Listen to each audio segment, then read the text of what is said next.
একটু নতুনত্ব কিছু ব্রেকফাস্ট খুঁজছো কিংবা যারা ডায়েট করছো তাদের একটু স্বাদ বদল করার ইচ্ছা হয়েছে, অবশ্যই কিন্তু এই রেসিপিটা বানিয়ে ফেলো। সকাল সকাল খেলে মুডটাই এমনিই ভালো হয়ে যাবে। শুধু একটাই কাজ করতে হবে, আগের দিন রাত্রে শোয়ার আগে কিছুটা মুগ ডাল ভিজিয়ে রাখতে হবে, কিংবা 1-2 ঘন্টা আগে ভিজিয়ে নিলেও হবে।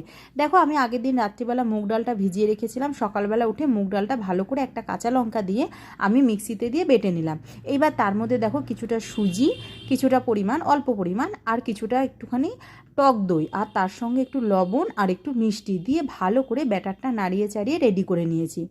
এইবার দেখো ব্যাটারটার মধ্যে তোমরা কিন্তু আরও সবজি কিছু অ্যাড করতে পারো। আমি কেবল পেঁয়াজ আর ক্যাপসিকাম কেটে নিয়েছিলাম, দিয়ে দেখো দিয়ে দিলাম কুচি কুচি করে কেটে নিয়েছি, তার সঙ্গে একটু আদা বাটা দিয়েছি, আর আমি একটু পনির গ্রেট করে দিয়েছিলাম। তোমরা দিতেও পারো, স্কিপও করতে পারো। দিয়ে আমার মনে হয়েছিল একটু জল লাগবে, ওই জন্য একটু জল দিয়ে ভালো করে ব্যাটারটা রেডি করে রাখলাম।